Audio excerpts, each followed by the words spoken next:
this a little bit. No, just take a sip now. Okay.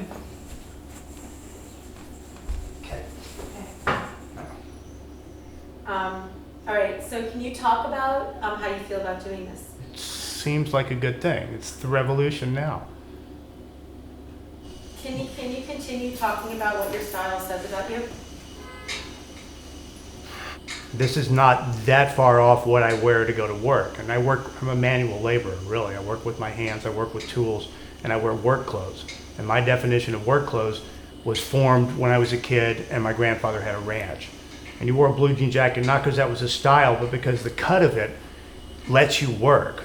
Unlike maybe everybody else, I just kind of stuck with that. I've been wearing the same clothes my whole life.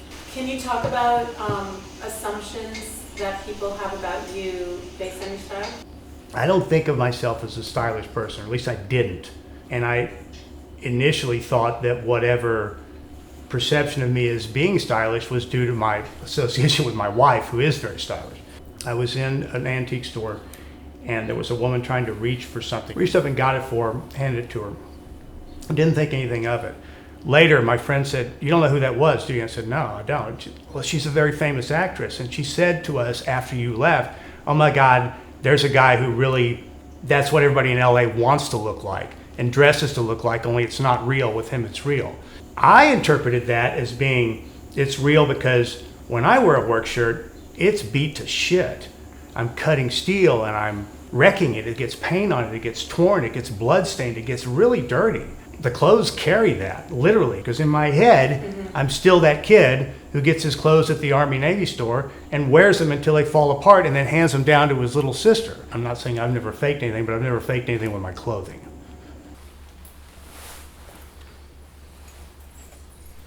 Can you talk about what the things that you do where you express yourself other than with your style? What I do for a living right now and have for the past 25 years or so is I'm a sign maker. When I started down this path, and of course I don't start down paths, I tumble into paths by accident, and it's a slippery slope. I don't know where I'm going. I get to make three-dimensional objects and put them on the street. I'm making jewelry for Austin. I've made some of the jewelry that Austin wears. Can you talk about the biggest struggle that you've had? I became a parent at age 47. We had twins whose birth was difficult, whose conception was difficult. Everything's been difficult. They're amazing kids. Gail and I didn't get married till we were 40 years old. To get those kids at age 47 and involved surgery to kind of reconstruct her uterus, drugs to sync her cycle. It was hard for me too. I remember having to give her, injections. I'm scared of needles. The kids were basically conceived in vitro. Through it all, we wanted to have boy-girl twins. We had no idea that that's a very difficult set of dice to throw. As things turned out, we got exactly what we wanted. It was just complicated. They were born 3 months early. And it's a good thing they were, because unbeknownst to us or the doctors, they had a congenital parasite. And if they had stayed in her, they probably would have been born dead. I had no training for any of that. If she went to the bathroom and passed just a tiny clot, we'd go, "Oh my God, there's Boris!" Fuck. And of course it wasn't, but we were constantly should we go to the hospital? Is it happening now? And there was no question she was going to have a cesarean. They set up a fence like this of fabric. Gail's had an epidural. She's not feeling anything. And she's talking to me, asking me questions about Texas history. I'm standing by her head, holding her hand, but I can see over the fence. And I can see her immense belly. And just over that rise, there is bloody hell. I swear to God, it looked like he took her guts out and set them, still attached, because they were in the way, on a side table. And then, just like in Alien, I see this little gray arm come out. It's like, and he reaches in and pulls out this, it looked like a skinned squirrel, this gray humanoid.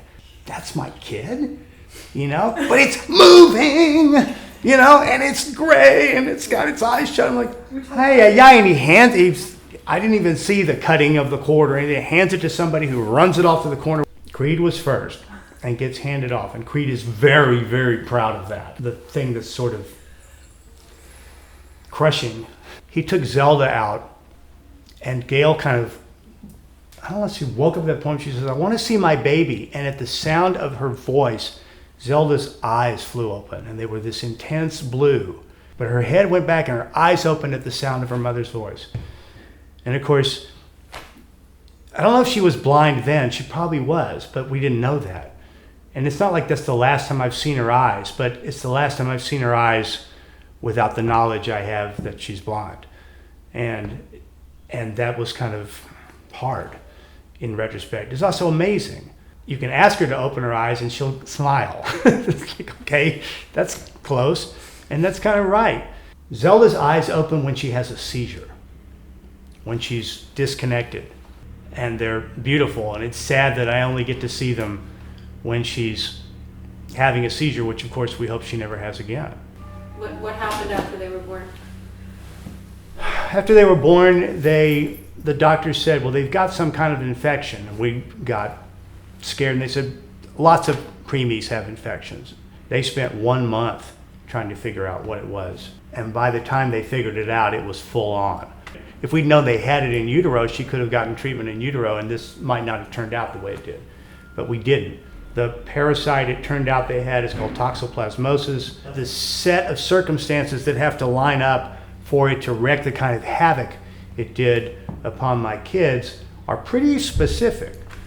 Likewise, it attacks the brain.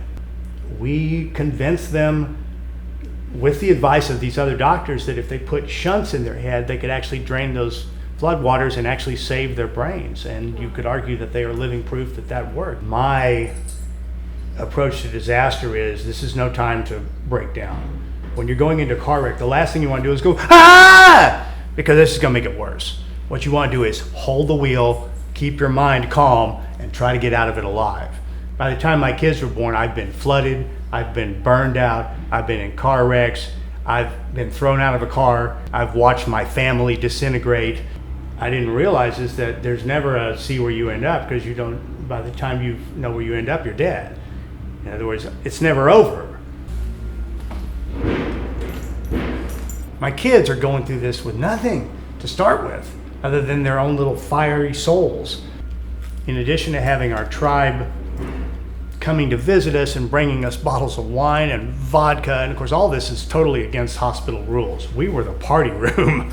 And Zelda would have musicians come in and play for her, and Zelda's in the middle of this beaming, because that's just normal for her.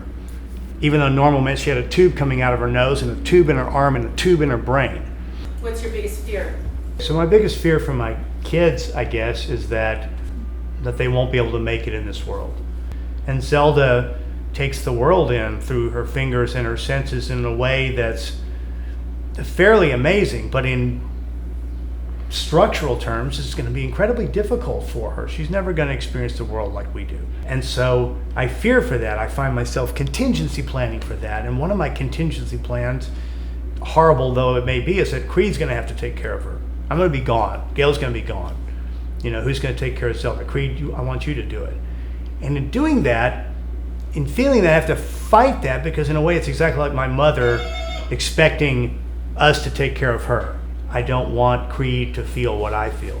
You know, do I up my life insurance? Do I, set trusts in place? Am I capable of generating that kind of money? Am I that person? And the beautiful irony of how these all fit together is that Creed is more me than I'll ever be.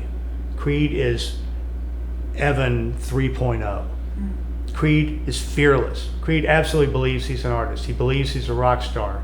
He has got more style at age 9 than I have now. Creed is going to take over the world. Creed doesn't need me to make a plan. Creed is my little ego dancing in front of me, working on his moves, ready. I'm still not ready. When do you feel the most vulnerable? 5 months ago, I was in a major car wreck, a real car wreck, not a metaphorical car wreck. I don't remember it. All I remember is that we were driving, I was going to meet Gail at an appointment, and then there was this sort of sensation of swimming or sleeping, and I sort of woke up, though I guess I wasn't asleep, in a hospital with a brace on my neck. What bugged me about that, and bugs me to this day, is that I've been drunk, I've been high. I've never been gone in my life. There may be things I don't remember, but there's never been a moment before where I wasn't present. To have been functioning, apparently I never lost consciousness. I was repeating myself, and that's how they knew to take me to the hospital. I never lost me before. And in the wake of that, that was kind of chilling. Who are your role models? To some extent, my grandfather was.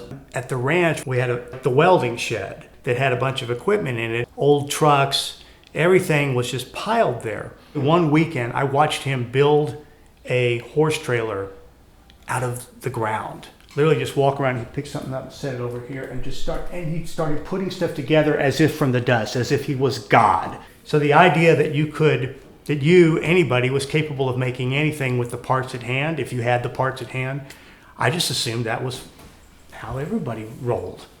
And I'm glad that I thought that, because it kept me from being afraid when it came time for me to do that. I wasn't afraid of the wounds, and I'm still not.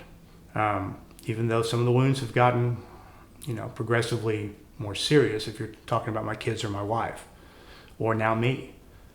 You don't control it. You don't control much of anything, really. Why in your body is it a good place to be? I'm starting to break down, but I firmly believe that we get better at this as we go along. I'm a better person at 56 than I was at 46. I may not be as, physically capable. I'd trade any day for being that much smarter and that much more experienced and that much calmer. Amazing. That was so great. Can you just stay there 1 second? Yeah. While I sort it out. And then I'm taking photos. Yeah. Can I get a glass of water while Yeah, I can get it, but can cold? I leave? Are you cold? I'm fine. What time is it? 1:20, yeah, actually.